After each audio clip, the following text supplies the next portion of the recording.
Rewriting the narrative. Overcoming the limiting beliefs around dyslexia. The negative beliefs we hold about ourselves are often not born from personal failure, but taught to us by the systems we grow up in. For individuals with learning difficulties like dyslexia, the most dangerous lesson learned is that no amount of effort will make a difference. This belief is reinforced by a society that equates traditional academic success with intelligence and worth. Over time, the dyslexic person internalizes these messages, and a self-fulfilling prophecy begins to unfold. They may come to believe that they are lazy or unintelligent, not because of inherent flaws, but because they have been led to believe their efforts don't matter. But the truth is quite the opposite. Many dyslexic individuals work harder than their neurotypical peers, but their work is dismissed by a system that are ill-equipped to recognize their strengths. The narrative that dyslexia limits a person's potential is not only false, but damaging. This is a result of the ego, the part of the self that constantly compares us to others and reminds us of our perceived shortcomings. The ego whispers, "If only I had won the genetic lottery. Imagine how much I could achieve without these learning difficulties." These thoughts become even louder when faced with tasks that highlight our difference. Like putting pen to paper, where dyslexics often hear the repetitive mantra, "I'm stupid, I'm an idiot." This is the real gaslighting. A society and education system that tells you you're incapable until you start to believe it yourself. However, the key to breaking free from this false narrative lies not in ignoring or suppressing these negative emotions, but in fully embracing them. When you accept your emotions rather than push them away, you begin to see the context in which your predicament exists. Feeling envious of others' abilities is not a flaw, it's the ego comparing, nothing more. Recognizing this is the first step towards liberation from its grip.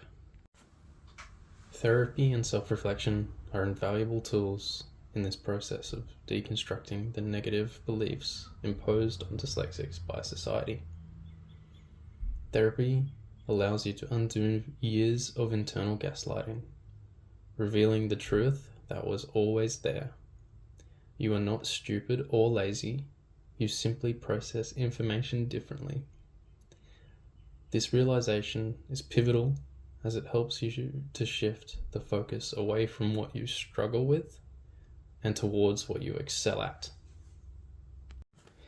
Our early experiences with education often sows the seed of self-doubt that dyslexics carry into adulthood.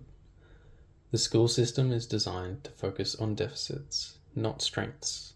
For example, if you score 80% on a test, the feedback almost always centers on the 20% you got wrong, rather than the 80% you got right. Over time, this emphasis on shortcomings erodes self-esteem and creates a sense of inadequacy. Even the most supportive parents, teachers, and peers can struggle to counteract the constant barrage of evidence that dyslexics face when sitting in the classroom, where everything suggests that you're falling behind. This is where the real work begins, reprogramming the lessons we learnt in school. The courage to keep trying despite repetitive failure is inherent in all of us from birth.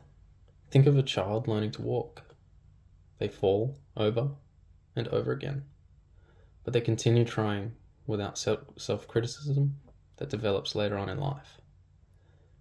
This is true courage, a kind of instinctive bravery that every child is born with. When we first attempt to stand and move forward, our minds are not filled with fear or thoughts of inadequacy. We simply attempt, fall, and try again.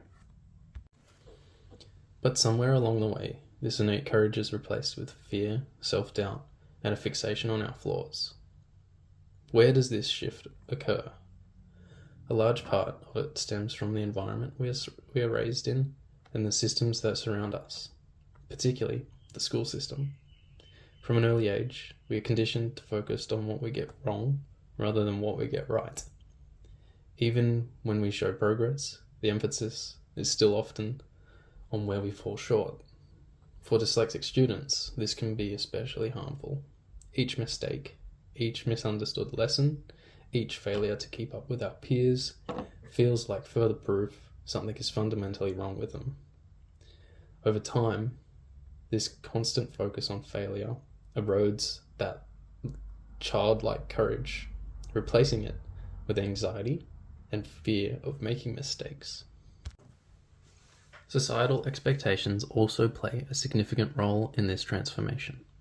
As we grow older, we are measured against increasingly rigid standards of success, standards that often prioritize intellectual achievements, reading, writing, and traditional forms of learning. For someone with dyslexia, this can be devastating. When the world around you reinforces the idea that intelligence is synonymous with speed, accuracy, and traditional literacy, it becomes easy to lose faith in your abilities. The result? Many dyslexics internalize the belief that their struggles are a reflection of personal failure rather than the limitations of a system that wasn't built for them. The courage they had as children, the willingness to fall and try again, becomes buried under layers of fear and self-doubt. But this courage is never truly lost. It still resides within us, waiting to be rediscovered and reignited. The process of rediscovering this courage begins with unlearning the toxic narratives we've been fed.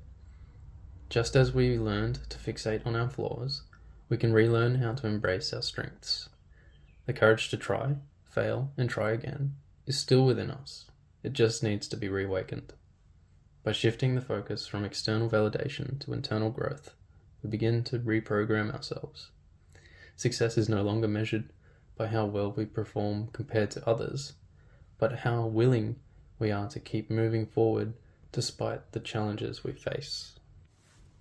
Rewriting the narrative about dyslexia is not just about reclaiming intelligence or worth. It's about rediscovering the courage that has always been within us. It's about recognizing that effort does matter, that intelligence is not one size fits all, and that success looks different for everyone. It's about unlearning the toxic belief that dyslexics are less capable and replacing it with the understanding that we are simply approaching the world in a unique way. Ultimately, overcoming dyslexia's limiting beliefs is an act of liberation. It is a process of shedding false narratives imposed by others and embracing the truth of who you are. Your worth is not determined by academic scores or societal standards, but by your perseverance, creativity, and intelligence, qualities that are not only inherent, but often more developed in dyslexics. The work of reprogramming these beliefs is not easy, but it is necessary. It involves acknowledging the gaslighting, feeling the emotions, and slowly unlearning everything that once made you doubt yourself. It is about standing firm in the knowledge that you have always been enough and always will be.